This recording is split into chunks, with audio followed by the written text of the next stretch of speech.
Excusez-moi, je suis en retard. En fait, je vais faire ça court. J'étais en cours de conduite c'était la galère. Bref, on est en retard. D'ailleurs, d'ailleurs, il n'y a que des cons sur la route, c'est une dinguerie. D'ailleurs, s'il y a un mec qui conduisait un camion blanc, va bien niquer ta.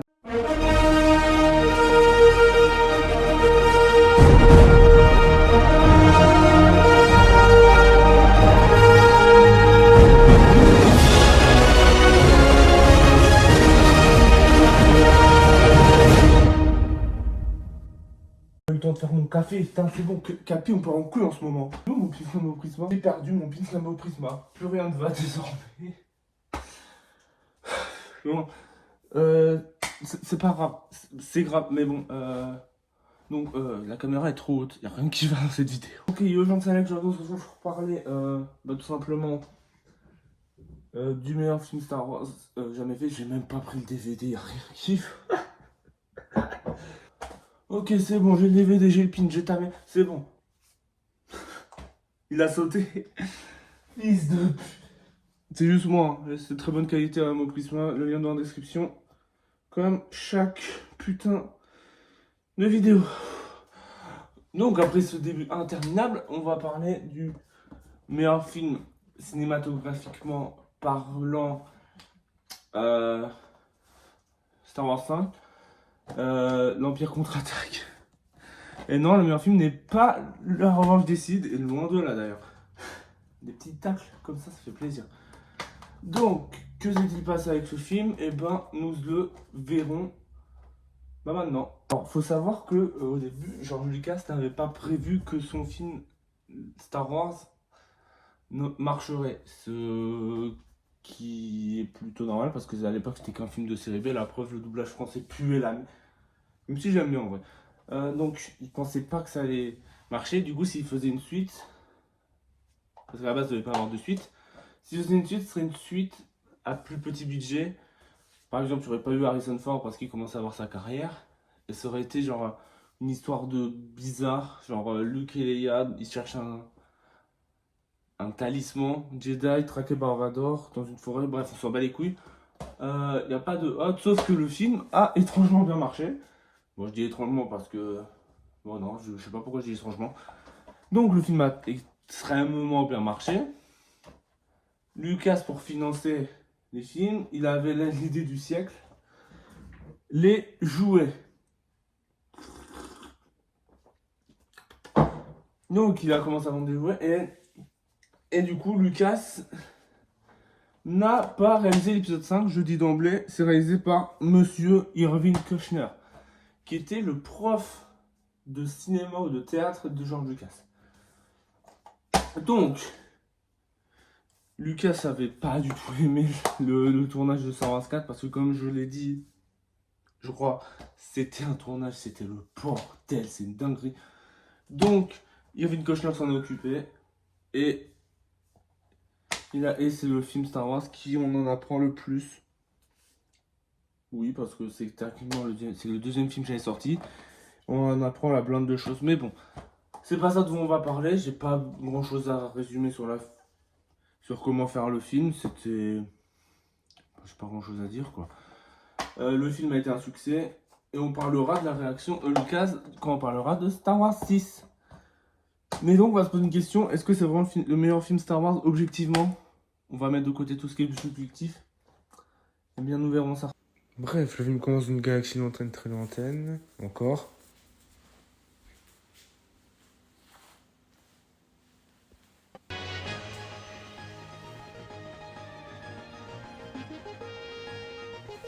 Épisode 5. L'Empire contre-attaque.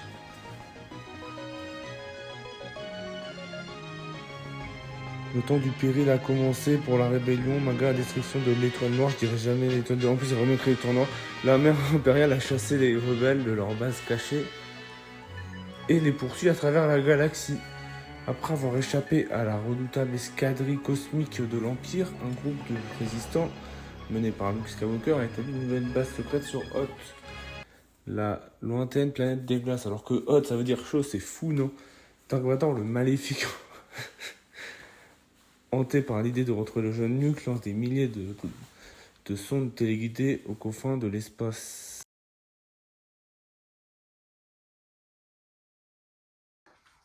J'ai reperdu mon pote. Bref, le film commence avec un Star Destroyer qui... J'ai pas le mot. Avec un Star Destroyer qui balance un droïde sur la planète Hoth. Et le début, j'aime pas. J'aime pas le début du film. Alors oui, enfin, j'aime pas, c'est un grand mot, je trouve le début, mais, je sais pas, je trouve ça pas... Je sais pas, je m'ennuie un peu en fait. Bon là vous pouvez m'insulter, je comprends et j'accepte vos insultes.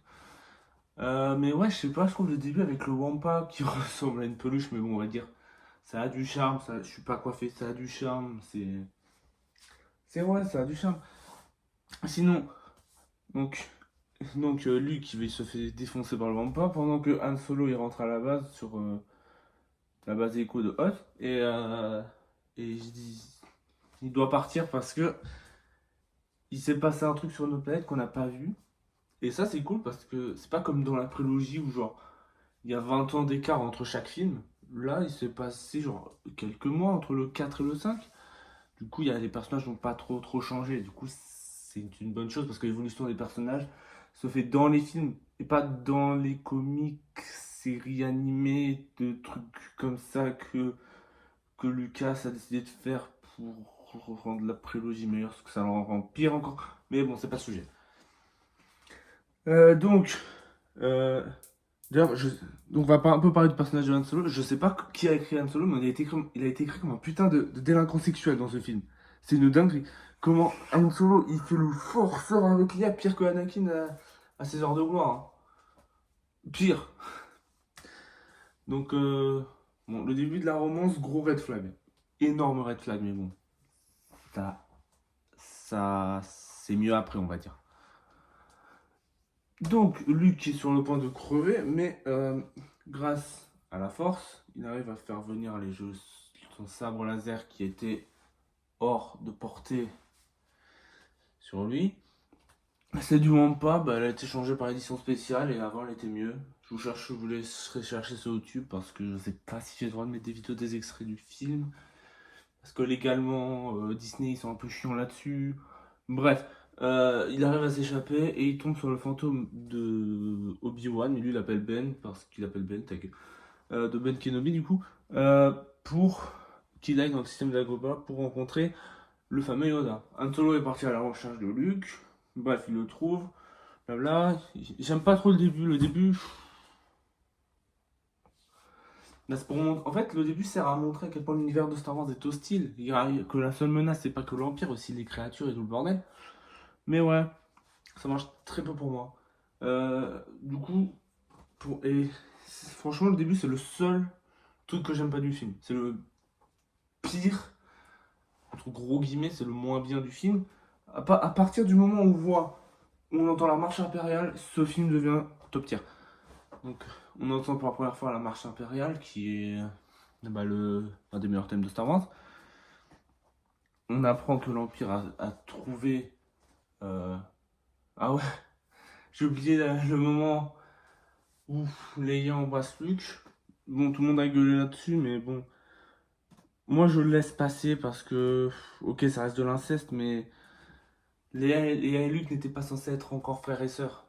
Parce que je rappelle, aux fans de Star Wars, ils sont complètement... Qu'à la base... déjà à la base de n'avoir qu'un seul film et Luke n'était pas censé être le père de Vader. Oh merde le twist. Oh putain. Donc à part ça, parce que c'est vu que c'était pas prévu, je pense que bon, c'est un peu con de gueuler là-dessus. Par contre ça fait des très bons mèmes. Alors là, je valide. Donc, allez, l'Empire commence. Ils font une descente globalement avec les AT-AT. Ils font un siège. C'est le siège. On voit jamais de siège dans les films. Enfin, des sièges, t'as compris, fils de. Il y a seulement deux sièges dans les films, dans le 5 et le 8. Dans les deux meilleurs films, dans le 5 et le 8. Et du coup, la bataille de Hoth. Eh ben. Bonne bataille, franchement, j'aime beaucoup. Euh, une pensée pour pour le copilote de Luke qui disait qu'il pouvait battre tout l'Empire à lui tout seul, mais bon, premier tir, c'est ciao. C'est ciao. C'était rapide. Donc, Luke, il arrive à se battre, à descendre les AT-AT, tout ça, tout ça. Et là, le meilleur de la bataille arrive, c'est quand Vador il se pose. Vador se pose, et là, la musique, la, la mise en scène et tout, c'est incroyable. Là, ça me fait penser, anecdote qui ne sert à rien. En cours de musique, en troisième, on nous avait fait un cours sur la musique dans le cinéma, et c'était justement sur Star Wars. Il fallait reconnaître la marche impériale, je vous raconte ma vie. Fallait raconter il y avait 3 fois la marche impériale dans différents films. La première c'était dans l'épisode 2 quand. Enfin 4. La première c'était dans l'épisode 2 quand Anakin il chiale devant Padmé parce que sa maman elle est morte. Ensuite c'est dans le 5 au ce moment où un assaut sur la base Echo. Et ensuite c'était dans le 6 quand Vador il meurt. Et ensuite c'était dans le 7 quand Kylo il parle au casque de Vador. Bon, bref, je vais raconter ma vie. C'est pas grave. Donc ils doivent s'échapper. Et franchement, cette scène-là, elle est incroyable. Tu sens la tension, tu vois. Parce que Vador, il a du flow. Vador n'a jamais eu autant de flow que dans ce film, hein. Si Vador est si mémorable, c'est surtout pour le 5. Parce que dans le 6, on voit pas si souvent Vador, à part à la fin. C'est vrai, hein. On voit surtout l'empereur dans le 6. Et dans le 4, dans le 4, on le voit souvent, mais il avait moins de flow. Je ne dirais jamais le mot aura. Vous pouvez jamais de la vie dire qu'il avait de l'aura. Impossible que je dise le mot aura. Donc, il s'enfuit. Luke aussi, il part. Et pendant que Luke se fait engueuler par R2D2 parce qu'il part en couille, il va sur le système d'Agoba pour trouver Yoda. Et pour ça, on a la meilleure scène de toute la saga. J'abuse, mais la meilleure scène de bataille spatiale de toute la saga. Oui, je le dis. La chaîne dans le champ d'astéroïdes. C'est genre la musique. C'est la merde parce que l'hyperdrive il marche plus. Euh, le dialogue, il y a tout qui est bien dans cette scène. Il y a tout. La chorégraphie, entre guillemets. Je sais pas si on peut appeler ça une chorégraphie parce que c'est des vaisseaux. Moi, je pense. La chorégraphie, c'est la meilleure scène la meilleure scène spatiale de toute la saga. Je suis en train de réfléchir, mais ouais. Oui, oui. C'est incroyable. Donc ils décident d'aller dans le champ d'astéroïdes pour fuir l'Empire parce qu'ils ont quand même 3 destroyers et environ 200 chasseurs stylés au cul, donc ça commence à être chaud. Parce que du coup ils se cachent dans un trou dans le grand astéroïde. Pendant ce temps, pour réparer l'hyperdrive, pendant ce temps, Luke arrive sur Dagobah et il fait la connaissance du fameux Yoda. Non, oui. D'abord, il nous montre que Dagobah c'est une planète de merde et que Luke l'a traité comme une merde, que R2D2 est sur le point de se faire bouffer. Donc, il tombe sur un petit bonhomme vert et c'est. Bah, dans ce film-là, dans le 6, Yoda était pas chiant. Parce que je déteste dans l'apologie quand Yoda il parle à l'envers, c'est trop forcé. Alors que là, certes, il parle à l'envers, mais c'est pas trop. Tu vois, c'est bien, c'est atypique quand on entend parler comme ça, mais c'est pas forcé comme dans la prélogie. Je trouve ça chiant dans la prélogie. Donc, il y a la bataille la plus épique de l'histoire de Star Wars, c'est R2D2 contre Yoda. Yoda il gagne, étonnamment. Et donc, même si Luke ne sait pas encore que c'est Yoda, le bonhomme vert dit qu'il cherche Yoda et il va manger.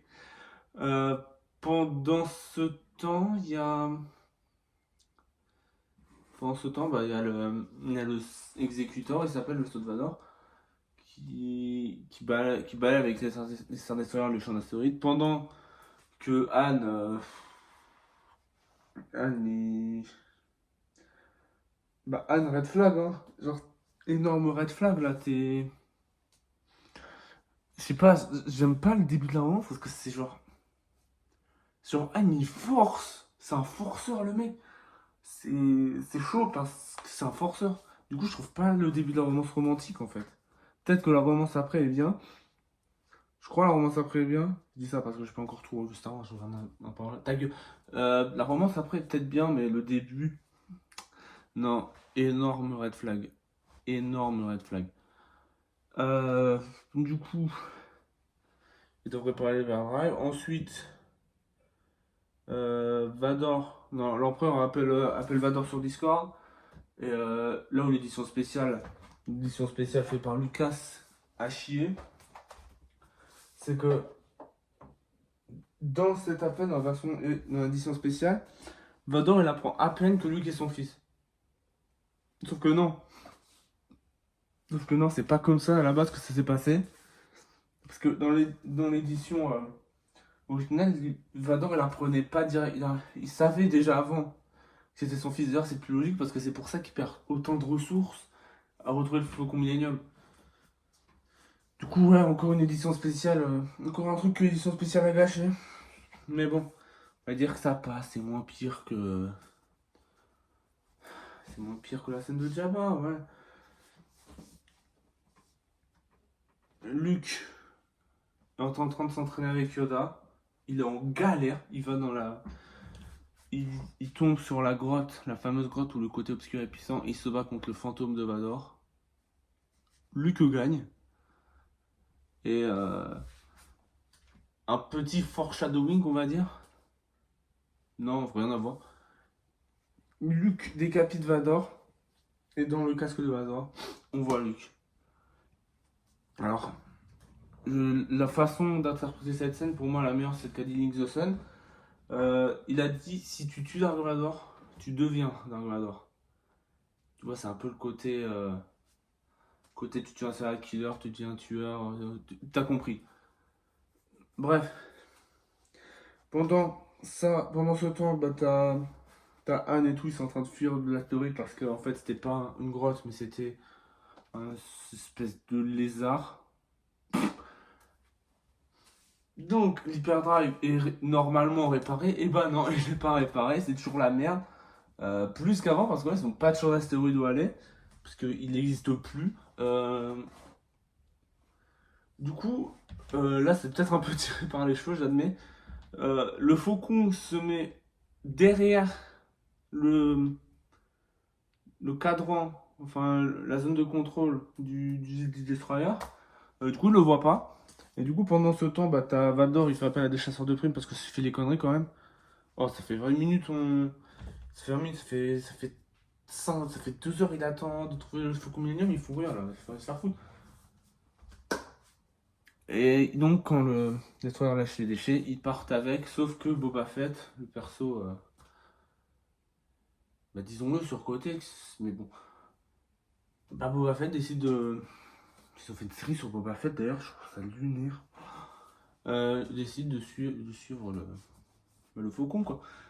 Donc, pendant que Luke fait son entraînement, bah, y a le X-Wing qui coule, du coup Yoda le lève, tout ça, c'est une très bonne scène. Moi j'aime surtout quand Yoda il explique à Luke qu'il doit sentir la force. C'était l'époque où la force était une magie et que c'était pas des microbes dans le sang. Oui, bah, c'était la bonne époque de Star Wars finalement. Mais pendant que Luke fait son entraînement, il a un flash de ce qui va arriver plus tard dans le film. Donc la force permet de voir l'avenir. Ce qui rend, la prélogie un peu plus conne parce que les Jedi, s'ils voyaient l'avenir, ils auraient pu savoir ce qui va arriver avec Anakin et tout. Après, peut-être ils voient l'avenir, je sais pas, parce qu'à la base ils étaient tout totalement contre. C'est Qui-Gon, il fait son caca nerveux parce que ouais, il rien. Je vais me faire défoncer. C'est pas grave, je suis prêt à me défendre. Donc Luke part pour sauver ses amis.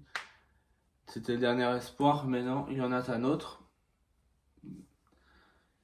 Nos amis du Faucon Millenium arrivent sur Bespin. Entre temps, Vador a tué un autre officier parce que bon, écoute, faut bien passer ses nerfs. Donc, ils arrivent sur Bespin, ils sont d'abord tirés dessus et on tombe sur Lando joué par. Il est joué par qui Lando? Il est joué par Billy Dee Williams et il a joué dans les Batman. Ok, bon c'est pas grave. Donc oui, joué par Billy Dee Williams qui fait un super travail. Franchement, j'adore comment il joue Lando. Donc Lando, vu que c'est un peu un charreau, il voit Leia, ça y est, il passe en mode dalleux, un peu moins qu'Anakin quand même. Et d'ailleurs, un truc que j'aime beaucoup dans le dernier Lego Star Wars, c'est qu'ils ont fait en sorte que genre, bah, Lando il crush sur C-3PO. Ce qui est marrant, c'est pas parce que dans Solo il se tape une droïde. Euh, bah non, enfin bref. Donc ils vont s'en occuper. C-3PO se fait détruire parce qu'il a été trop curieux. C'est ciao C-3PO, c'est juste ciao. Donc Luke il part parce que il est sur la route. C'est une coupure vraiment qu'il y a dans le film qui sert à rien. Ensuite, bah Lando emmène nos personnages à manger un repas. Il tombe sur Vador et Boba Fett. C'est ciao, c'est capturé, c'est fini. Pendant que Chewbacca est en prison, Leia, elle ne sait pas où elle est. Il doit décider de torturer Han Solo parce que il a, je sais pas, non parce que c'est les méchants, t'as vu, ils sont méchants. Euh, je me perds dans mes mots et c'est très très chiant. Donc oui, il décide de préparer la carbonite pour emmener Luke à l'empereur et tout d'abord ils doivent tester sur Han Solo. En plus, ça permettra à Boba Fett de faciliter le travail parce qu'il peut l'emmener à Jabba le forestier, comme ils disent dans la VF. Pourquoi forêt? Parce que Hut, les traducteurs français se sont dit. Donc oui, Jabba le forestier du coup. Et la scène de la carbonite, on a le fameux Je t'aime, je sais, qui est une de... La réplique, elle claque. Je t'aime, je sais, bah. Donc, pendant que ils emmènent Anne en carbonite, bah, Luke arrive et il se rend vers Dark Vador. Et là, on a le combat Luke Vador, le premier. Mais d'abord, t'as Lando, il modifie son espèce d'esclave bizarre. Là, c'est un esclave parce qu'il est contrôlé par ça. Il s'appelle Lobot, je crois. Bref, il se retourne contre l'Empire et il décide d'aller sauver Yann. Enfin, essayer. Pendant ce temps, il y a Luke et Vador, ils se battent. Le combat est génial parce que Vador, il se moque. Il le teste un peu, tu vois. Il essaye pas de le tuer un peu comme. Bah, en fait, c'est un peu comme le combat de Rey contre Kylo Ren. Mais ouais, il n'essaie pas de le tuer, genre juste il doit le pousser pour le mettre dans la carbonite. Et dès que Luke il sort de truc de congélation, Vador il commence à être un peu plus sérieux. Entre temps, t'as le vaisseau de Boba Fett qui s'enfuit. Ensuite, t'as. Pendant le combat continue dans cette espèce de truc, je sais pas, ça ressemble à quoi, je sais pas pourquoi il y a un pont et un truc noir. Pour moi, c'est le déchet des poubelles, c'est la déchetterie. Mais bof, parce que s'il a tout en bas, ça doit être pollué sa mère. Euh, Ensuite, t'as Vador, il balance des meubles Ikea à la gueule de Luke. Parce que c'est. Je sais pas. Même lui, ça l'a saoulé, il a fait hop. Luke, il survit. Et là, il avance le combat. Là, le combat devient violent parce que Vador, il tape fort. Vador, il cède à la colère, ce qui est normal, c'est parce qu'il a plus besoin de se retenir. Titre. Il a plus besoin de se retenir. Et du coup, il le défonce, il lui coupe la main directement. Waouh! Calme-toi! Calme-toi! Et là, les fans de Star Wars vont dire ouais, c'est un peu une revanche, tu vois, parce que Anakin il s'est fait couper la main par Dooku. Et du coup, tu vois, il voulait reproduire la situation pour faire genre qu'il va revenir pour que son fils ait le même chemin. Non, c'est complètement con, chez les apologistes, ils ont décidé de couper le bras d'Anakin pour une répétition inutile. Je sais pas si j'ai déjà dit, mais la prélogie reprend plus de la trilogie originale que la fin de la postologie. Et je vous emmerde, fans de Star Wars. Bref. Et là, on a le twist. Le fameux twist que je ne vous ai pas révélé pour Saucy de Spoil. dit-il alors qu'il a révélé le twist il y a 20 minutes. Bref, je suis ton père. Luke, il saute parce que c'est trop là. C'est trop. Il en a marre, c'est vraiment une journée de merde pour tous. Pour tout le monde. Luke saute. Il se retrouve suspendu au vide par la magie du scénario. Il passe par un toboggan et il tombe. Ouais. Pendant ce temps, t'as Luke, t'as Leia, Lando, Chewbacca, R2 qui d'ailleurs il danse devant les Stormtroopers, il en a rien à foutre. Il s'échappe avec le faucon, mais ils font demi-tour parce que Leia est sensible à la force. C'est genre canon. Même avant l'épisode 8, on savait qu'elle était sensible à la force. Alors pourquoi ça gueulait, bande de connards? Calme. Ça, c'est pour plus tard. Vous savez, quand je vais faire la critique de l'épisode 7, 8 et 9, ça va chier pour battre les fans de Star Wars. Hein. Oh, ça va chier.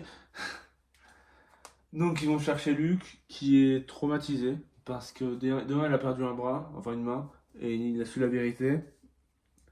Il réclame un bisou à Léa parce que. Il essaie de s'échapper, mais l'hyperdrive n'est toujours pas. N'est toujours pas réparé.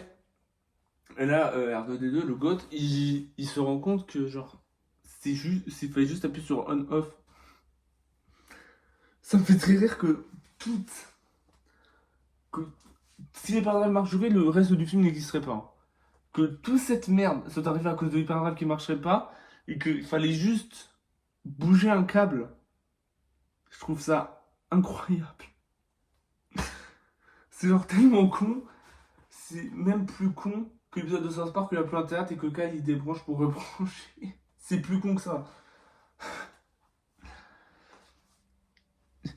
Donc ils arrivent à arriver à la flotte grâce à la vitesse lumière. Pendant que Lando qui porte les vêtements de Han. Alors j'ai une théorie sur le sujet et je pense que ma théorie, sans me vanter, c'est un peu c'est la plus plausible. Parce que à la base, ils savaient pas si Hayden Christensen, non pas Hayden Christensen, je suis trop con. Harrison Ford. Si Harrison Ford allait faire Star Wars 6. C'est pour ça qu'ils l'ont congelé dans un premier temps. Et ça, c'est véridique. Donc, je me suis dit qu'ils ont mis les vêtements de Han pour montrer aux spectateurs que dans le 6, Lando risque de devenir le nouveau Han Solo. Voilà. Est-ce que ça aurait fait un bad buzz? Bah moins, parce que... Moi, peut-être, mais moins que les fils de pute qui se plaignent de wokisme pour tout et rien. Sans déconner, j'ai vu une vidéo d'un mec, une personne noire qui doublait le requin dans les Bad Guys, et le premier commentaire c'est oh là là, le wokisme, hein. Oh là là, c'est terrible. Bref, je suis pas là pour me battre encore. Là, on parle d'un bon film. L'époque où il n'y avait pas des fils de pute de partout. Donc, c'est Luke se fait reposer la main, mais il est toujours traumatisé. Et les vaisseaux partent vers une nouvelle galaxie. Enfin, alors, maintenant on va répondre à la question que j'ai posée dans le début de vidéo. Est-ce que c'est le meilleur Star Wars? Oui. La mise en scène est incroyable, la musique est toujours incroyable, mais bon, ça c'est dans tous les films Star Wars. Il se passe 20 000 trucs dans ce film comme dans le 4, il se passe plus de choses dans ce film que dans le 4. Il se passe la bataille de Hoth, Luke qui découvre la force, l'entraînement de Luke,